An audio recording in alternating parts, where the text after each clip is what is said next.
बिस्मिल्लाहिर्रहमानिर्रहीम। सूडान में total confirm gold reserve 533 ton हैं। अगर आप सिर्फ चाइना की बात करें तो चाइना ने 2024 में 380 टन गोल्ड प्रोडक्शन की है। इसी तरह से अगर 2025 में अगर आप 380 टन भी लगाएं तो सिर्फ जो चाइना की प्रोडक्शन है दुनिया में वो 800 टन बनती है, जो कि कंफर्म गोल्ड रिजर्व सूडान से भी ज़्यादा बनती है। अब जो हमें ये बताया जाता है कि सूडान में जो तबाही है, जो कत्ल गारत है, वो सिर्फ सूडान के गोल्ड और उसके ऑयल की वजह से हो रही है, ये बिल्कुल एक मिसकॉन्सेप्शन है। हमें सूडान ना प्रोडक्शन में कहीं सूडान की रैंकिंग है गोल्ड प्रोडक्शन में, और ना ही जो डिपॉजिट्स हैं उसमें टॉप 20 में कहीं पे सूडान आता है। जो दुनिया के पहले 12 ममालिक हैं उसमें चाइना है, रशिया है, ऑस्ट्रेलिया है, कनाडा है, यूनाइटेड स्टेट्स है, काज़ाकिस्तान है, मैक्सिको है, घाना है, उज़्बेकिस्तान है, साउथ अफ्रीका है और पीरू है। ये 12 जो मोस्ट प्रोडक्शन होती है गोल्ड की वो वाले कंट्रीज़ हैं। सूडान का नाम कहीं नहीं है। और जो 20 लार्जेस्ट अनमाइंड गोल्ड डिपॉजिट्स के कंट्री हैं, जिसमें रशिया है 12,000 टन तकरीबन, ऑस्ट्रेलिया है, यूएसए है, जर्मनी है, इटली है, फ्रांस है, चाइना है, स्विट्ज़रलैंड है, इंडिया है, जापान है, टर्की है, नीदरलैंड है, कनाडा है, ताइवान है, पुर्तगाल है, उज़्बेकिस्तान है, सऊदी अरबिया है, यूके है, काज़ाकिस्तान है और लेबनान है। इन टॉप 20 में भी कहीं पे भी सूडान का जिक्र नहीं है। तो जो हमें ये बताया जाता है कि सूडान में जो लड़ाई है वो सूडान के गोल्ड की वजह से और उसके ऑयल की वजह से है, ये एक टोटल मिसकॉन्सेप्शन है। ये लड़ाई सिर्फ और सिर्फ दो जर्नैलों की है जिन्हें लास्ट ऑफ पावर है। हकीकत सूडान की लड़ाई दो हठधर्म जर्नैलों में है, जिनमें से एक सोने का स्मगलर और ऊँटों का व्यापारी है जो किसी तरह से जर्नैल बन गया, और दूसरा ऐसा है कि जिसे सिर्फ लास्ट ऑफ पावर तो है लेकिन अवाम के लिए किसी किस्म का कोई मंसूबा या अवाम के लिए किसी किस्म का कोई दर्द उसके दिल में नहीं है। बस वो भी चाहता है कि मैं हमेशा के लिए यहाँ पे हुक्मरान रहूँ। जो एक वहाँ पे फोर्स बनी, वो कैसे बनी उसकी भी बात करते हैं, जिसे हम आरएसएफ कहते हैं, आरएसएफ रैपिड सपोर्ट फोर्स, जिसके अभी जनरल हैं मोहम्मद हमदान दखलू, जिसे मैं कह रहा हूँ कि वो सोने का स्मगलर है, और दूसरे जनरल का नाम है अब्दुल फताह अल बुरहान, जो सुडानी आर्म फोर्सेस के जनरल हैं। उनकी अपनी एक कहानी है, उसे हम टोटली डिस्कस करते हैं, लेकिन सूडान को समझने के लिए थोड़ा सा सूडान की हिस्ट्री को समझना पड़ेगा। बेसिकली कदीम तहजीबों से होता हुआ सूडान 1956 में बाज़ाब्ता तौर पे एक आज़ाद मुल्क के तौर पे बना, लेकिन शुरू से ही ये सिविल डिस्प्यूट्स और पॉलिटिकल इंस्टेबिलिटी का शिकार रहा, और इसमें सिविल वॉर्स हमेशा चलती रहीं। सिविल वॉर्स ये होती हैं कि जब within the country different organised groups आपस में लड़ते झगड़ते रहते हैं, रीजन्स के लिए, कंट्रोल के लिए, मुख्तलिफ चीज़ों के लिए, जब आपस में गवर्नमेंट्स के लिए लड़ते रहते हैं तो इसे हम सिविल वॉर कहते हैं। जो पहली सिविल वॉर है सूडान की वो 1972 में एंड हुई, और उसके बाद फिर 1983 में जब सूडान के एक सदर ने ऐलान किया था और सूडान को एक इस्लामी मुल्क डिक्लेयर कर दिया, तो फिर एक सिविल वॉर शुरू होगी। कुछ जो ऐसे लोग थे उन्होंने अपने सर्वाइवल के लिए फिर लड़ना शुरू कर दिया। उसके बाद चलते चलते ये जो दूसरी सिविल वॉर थी ये एक ऑर्गेनाइज्ड ट्रीटी के तहत 2005 में एंड हुई। 2005 के बाद फिर रेफरेंडम हुआ 2011 में, और जो साउथ सूडान था वो सूडान से अलग हो गया। अब जो इसके जितने भी तेल के ज़खायर थे वो ज़्यादातर साउथ सूडान में पाए जाते हैं, तो वो अब जो तेल के ज़खायर सूडान के हैं वो साउथ सूडान के पास हैं। जो अभी सूडान है जिसका अभी रकबा तकरीबन फिर भी 19 लाख मुरबा किलोमीटर है, और इसकी अभी जो आबादी है 2024 के मुताबिक वो तकरीबन 5 करोड़ के करीब इनकी आबादी बनती है।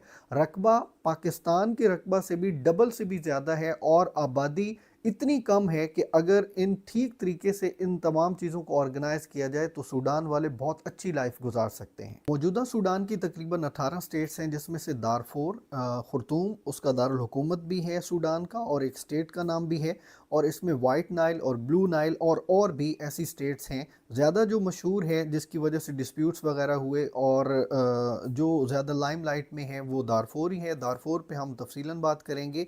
अभी जो सूडान की टोटल आबादी में से 95% मुस्लिम्स हैं और सुन्नी मुस्लिम्स हैं, 5% के करीब क्रिश्चियंस और अदर उसमें मज़ाहिब पाए जाते हैं। दिसंबर 2018 में सूडान के हालात तब ख़राब हुए जब सूडान के सदर उमर अल बशीर ने एक किफ़ायत शुआरी मुहिम चलाई, और उसके लिए उन्होंने कुछ ऐसे हंगामी इक़दामात किए।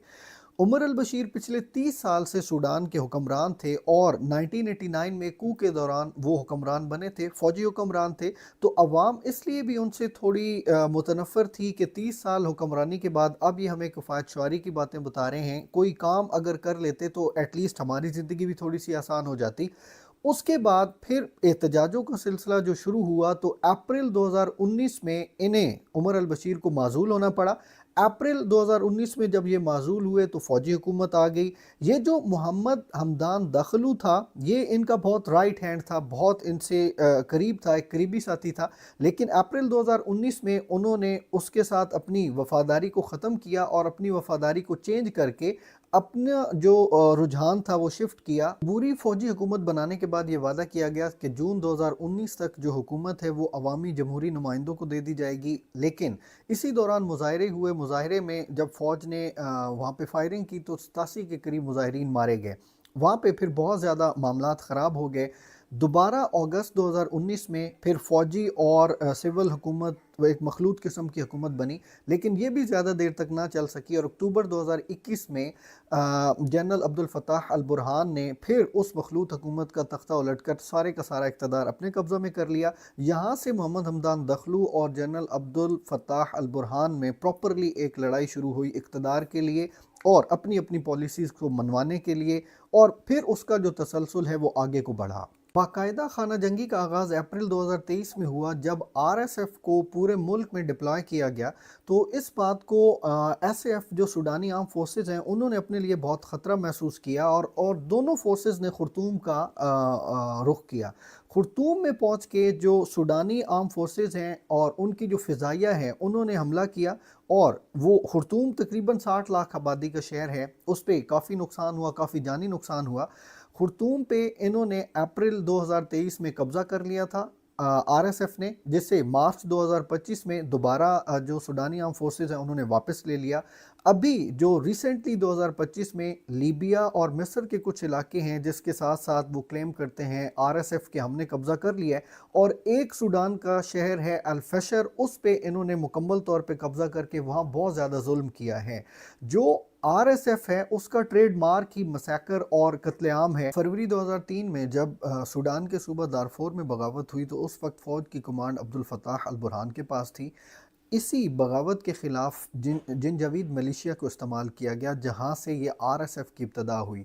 जिंजावीद मिलिशिया बेसिकली ये सूडानी खाना बदोश थे जिन्हें मुसल्लह किया गया और उसके बाद उन्हें बागियों के ख़िलाफ़ सूडानी गवर्नमेंट ने इस्तेमाल किया और इन लोगों ने उन बागियों को चुन चुन के मारा और इन पे नस्ल कुशी के इल्ज़ामात वगैरह भी लगे। उसके बाद 2011 में जब जनूबी सूडान अलग हो गया तो 2013 में इन पैरामिलिट्री फोर्सेस को एक फ़ोर्स का दर्जा दिया गया जैसे आरएसएफ कहते हैं और उसका जो कमांडर था वो मोहम्मद हमदान दखलू को बनाया गया जो भी इन्हीं जिंजावीद मलेशिया का सरबराह था या इन्हीं सूडानी खाना बदोशों का एक मेंबर था।